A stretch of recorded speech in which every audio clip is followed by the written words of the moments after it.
Hello friends, అందరికీ నమస్కారం. Welcome back to our channel. మన ఆంధ్రప్రదేశ్ రాష్ట్రంలో 2026 నూతన సంవత్సరం అండ్ అలాగే సంక్రాంతి పండుగ కానుకలుగా జనవరి నెలలో 1వ తారీఖు నుంచి 31వ తారీఖు లోపల విడుదల అయ్యేటువంటి పథకాల లిస్ట్ అయితే వచ్చిందండి. ఈ వీడియోలో మీకు క్లియర్‌గా ఒక్కొక్క పథకం గురించి వన్ బై వన్ ఎక్స్‌ప్లెయిన్ చేస్తాను. మొత్తంగా ఎన్ని పథకాలు విడుదల కాబోతున్నాయి? ఆ పథకాల పేర్లేమిటి? ఏ తేదీన ఏ పథకం అనేది విడుదల కాబోతుంది? వాటి ద్వారా లబ్ధిదారులకు ఏమేమి చేకూరుతుంది? ఇందులో కొత్త పథకాలు ఏమన్నా ఉన్నాయా లేదా? సో, కొత్త పథకాలు ఉన్నట్లయితే అవి ఏ తేదీలన విడుదల కాబోతున్నాయి? కొత్తగా దరఖాస్తులు పెట్టుకోవాలనుకుంటే ఎలా అప్లై చేసుకోవాలి? ఎక్కడికి వెళ్లి అప్లై చేసుకోవాలి? కావాల్సినటువంటి డాక్యుమెంట్స్ ఏమిటి? ఈ విధంగా పూర్తి వివరాలను చెప్తాను. మీరందరూ తప్పకుండా వీడియోని అయితే ఎండ్ వరకు చూసి నేను చెప్పేటువంటి విధానం గనుక మీకు నచ్చినట్లయితే లైక్ చేసి అందరికీ కూడా షేర్ చేయండి. ఫస్ట్ టైం గనుక ఎవరైనా ఛానల్‌ని చూడడానికి వచ్చినటువంటి వాళ్ళు ఉన్నట్లయితే ఛానల్‌ని సబ్స్క్రైబ్ చేసుకునేసి పక్కనే ఉన్నటువంటి బెల్ ఐకాన్ క్లిక్ చేసి ఆన్‌లో అయితే పెట్టుకోండి గైస్. ఒకసారి టెలిగ్రామ్ ఛానల్ కూడా విజిట్ చేయండి. అందులో కూడా జాయిన్ అయితే అవ్వండి. మీకు యూజ్ అయ్యే ఇన్ఫర్మేషన్ ఎప్పటికప్పుడు అప్డేట్ అయితే చేస్తూ ఉంటాను.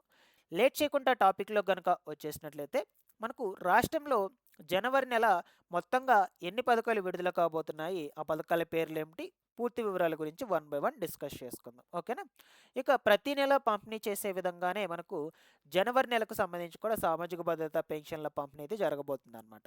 యాక్చువల్‌గా ఈ నూతన సంవత్సరం కానుకగా పెన్షన్ లబ్ధిదారులకు 2 శుభవార్తలను అయితే చెప్పింది ప్రభుత్వం. ఒకటొచ్చేసి ఇది సామాజిక భద్రత పెన్షన్ల పంపిణీ అండ్ అలాగే కొత్త పెన్షన్లకు సంబంధించి కూడా దరఖాస్తులు ఎటువంటివి చేసుకోవడానికి అవకాశం కల్పించడం జరిగింది.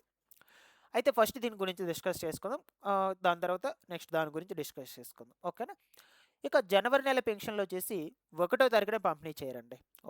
ఒకటో తారీఖు బదులుగా ఈ నెల అనగా డిసెంబర్ 31 తారీఖునే పంపిణీ చేస్తారు. ఆ రోజు ఉదయం 7 గంటల నుంచి గ్రామ వార్డ్ సచివాలయం అధికారులు మీ ఇంటి దగ్గరికి వచ్చి మీ దగ్గర ఫింగర్ ప్రింట్ బయోమెట్రిక్ తీసుకొని డబ్బులనేది పంపిణీ చేయడం అయితే జరుగుతుంది.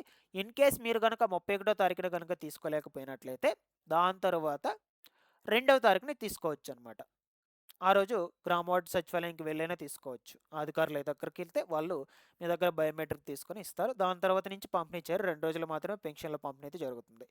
ఓకేనా? ఇక్కడి వరకు క్లియర్ అని అనుకుంటున్నాను. సో, నేను ఆల్రెడీ దీని మీద కంప్లీట్ వీడియో చేస్తున్నాను. అప్‌లోడ్ చేస్తున్నాను మన ఛానెల్‌లో. ఒకసారి వెళ్లి విజిట్ చేయండి.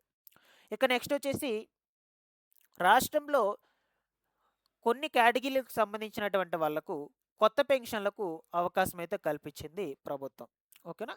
ముఖ్యమంత్రి నారా చంద్రబాబు నాయుడు గారు జిల్లాకు 200 కొత్త పెన్షన్‌లను మంజూరు చేయమని ఈ ఇన్ఛార్జీలుగా మంత్రులు అండ్ అలాగే కలెక్టర్లకు ఎంపిక చేసేందుకు అనుమతి అయితే ఇచ్చారనమాట. మరొక 2, 3 రోజుల్లో ఉత్తర్వులు అనేటువంటివి కూడా జారీ చేస్తారు. ఓకేనా?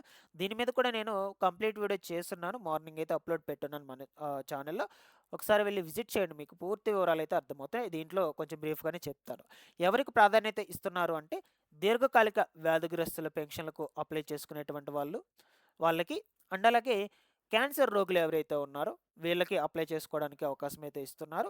అండ్ అలాగే వికలాంగులకు సంబంధించి కూడా అవకాశం అయితే ఇస్తున్నారండి. ఈ 3 కేటగిరీలకు చెందినటువంటి వాళ్ళకు ముఖ్యంగా ప్రభుత్వము మనకు ఒక అవకాశం అయితే ఇస్తుంది. కొత్తగా పెన్షన్‌లకు దరఖాస్తులు చేసుకోవడానికి. అది కూడా మనకు కేవలము 200 మందికి మాత్రమే జిల్లాకు. ఓకేనా? సో, అందరికీ కూడా అవకాశం అయితే కల్పించలేదు. కేవలం 200 మందికి మాత్రమే అవకాశం అయితే కల్పించున్నారు. చాలామంది కూడా అడిగారు నేను మార్నింగ్ చేసినటువంటి వీడియోకి. సో, ఇక రిమైనింగ్ కేటగిరీల సంగతి ఏమిటి? వీళ్ళకి అవకాశం కల్పిస్తారా లేదా? మేము అప్లై చేసుకోవచ్చా లేదా అని. సో, అందరికీ కూడా కల్పిస్తారండి. ప్రస్తుతానికొచ్చేసి ఈ కేటగిరీలకు చెందినటువంటి వాళ్ళకి మాత్రం దరఖాస్తులు పెట్టుకోవడానికి అవకాశం అయితే కల్పించబోతున్నారు. అది కూడా ఫస్ట్ మనకు ప్రొసీడింగ్స్ అయితే స్టార్ట్ చేయాలి. ప్రొసీడింగ్ వచ్చాక దాని తర్వాత అప్లికేషన్ ప్రాసెస్, వెరిఫికేషన్ ఇవన్నీ కూడా స్టార్ట్ అవుతాయన్నమాట. నేను మీకు ఎప్పటికప్పుడు అప్డేట్ అయితే తెలియచేస్తూ ఉంటాను. సో, ఈ లోపల మీరు సర్టిఫికేట్స్ అండ్ అలాగే డాక్యుమెంట్స్ అన్నీ కూడా రెడీ చేసి పెట్టుకోండి. ఆ వివరాలన్నిటి గురించి కూడా నేను మార్నింగ్ వీడియోలో చెప్పాను. ఒకసారి చెక్‌ఔట్ చేసేయండి. ఇది ఒక పథకంగా చెప్పుకోవచ్చండి. ఓకేనా?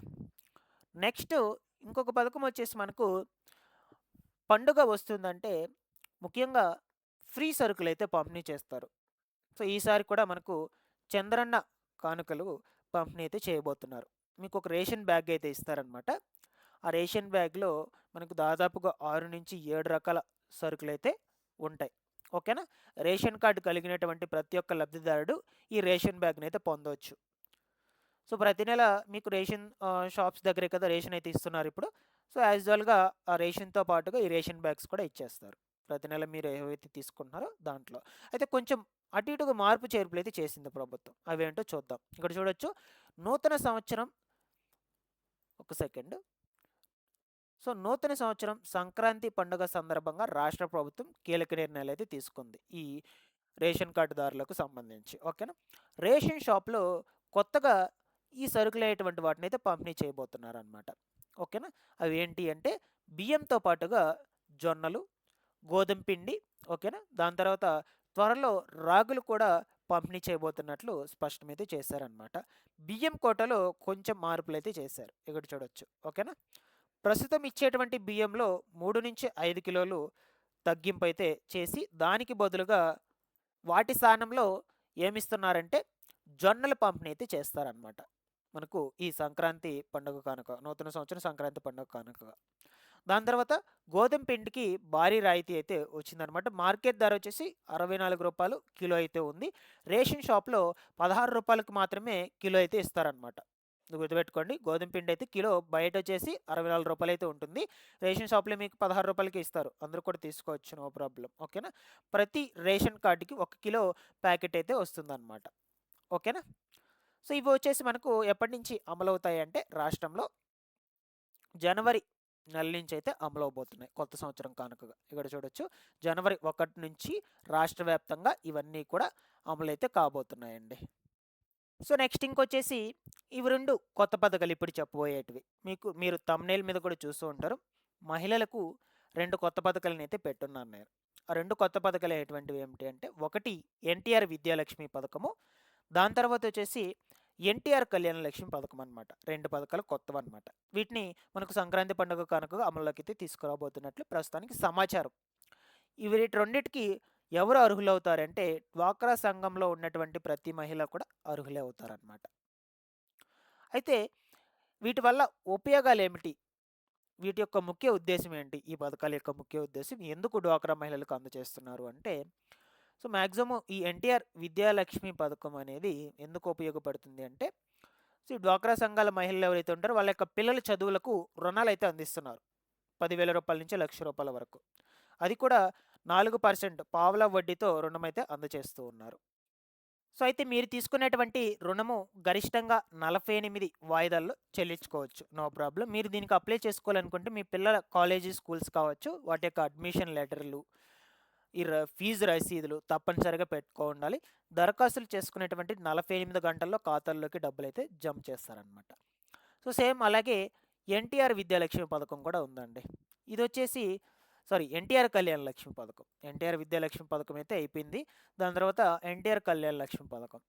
దీన్ని కూడా సేమ్ రూ. 10,000 నుంచి రూ. 1,00,000 వరకు రుణమైతే అందిస్తారు. ఎందువల్ల అంటే సభ్యురాలి యొక్క కుమార్తె వివాహ ఖర్చుల కోసమైతే అందజేస్తారనమాట. 4% వడ్డీతో దీన్ని కూడా చెల్లించుకోవాల్సి అయితే ఉంటుంది. గరిష్టంగా 48 వాయిదాల్లో. దీనికి లగ్న పత్రికలు, పెళ్లి ఖర్చు అంచనాలు, పత్రాలు ఇవన్నీ కూడా తప్పనిసరిగా ఉండాలి.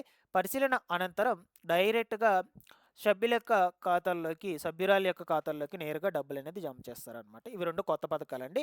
సో, ఇంకా ప్రస్తుతానికి మనకు సమాచారం అయితే ఏంటంటే కొత్త పండుగ కానుకగా విడుదల చేయబోతున్నారు అనని ఇంకా ప్రొసీడింగ్స్ కూడా ఏమి స్టార్ట్ చేయలేదు. మీకు ఎప్పటికప్పుడు అప్డేట్ అయితే అందజేస్తూ ఉంటాను. ఇవి 2 కొత్త పథకాలు.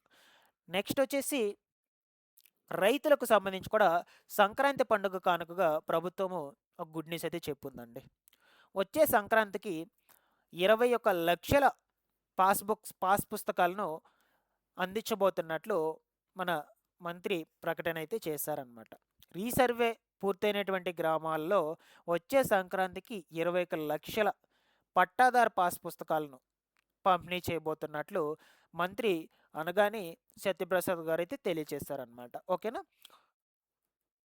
సో, దీని మీద కంప్లీట్ వీడియో కావాలి అనుకుంటే మీరు కామెంట్ సెక్షన్‌లో అడిగినట్లయితే నేను మీకు రేపు మార్నింగ్ అయితే పెట్టడానికి ప్రయత్నం చేస్తాను. కంప్లీట్ వీడియో కావాలంటే. ఈ పాస్ పుస్తకాలకు సంబంధించి. అంటే గతంలో జగన్మోహన్ రెడ్డి గారు ఇచ్చినటువంటి పట్టాదారు పాస్‌బుక్‌లు ఏవైతే ఉన్నాయో వాటన్నిటిని కూడా రద్దు చేసేసి కొత్త పాస్ పుస్తకాలనైతే పంపిణీ చేయబోతున్నట్లు సమాచారం ప్రస్తుతానికి. ఆల్రెడీ ఎప్పుడో పంపిణీ చేయాల్సిందైతే ఉండగా కొన్ని కారణాల చేత రీసర్వేలు ఇలాంటి వాటి చేత లేట్ అయితే అయిందనమాట. డిలే అయితే అయ్యింది. బట్ మనకు సంక్రాంతి పండుగ కానుకైతే పంపిణీ చేయబోతున్నట్లు సమాచారం అయితే ఉంది. చూద్దాం ప్రభుత్వం ఎటువంటి నిర్ణయం అయితే తీసుకుంటుందో. మీకు సెపరేట్ వీడియో కావాలంటే చేస్తాను నేను ఖచ్చితంగా. Thanks for watching this one.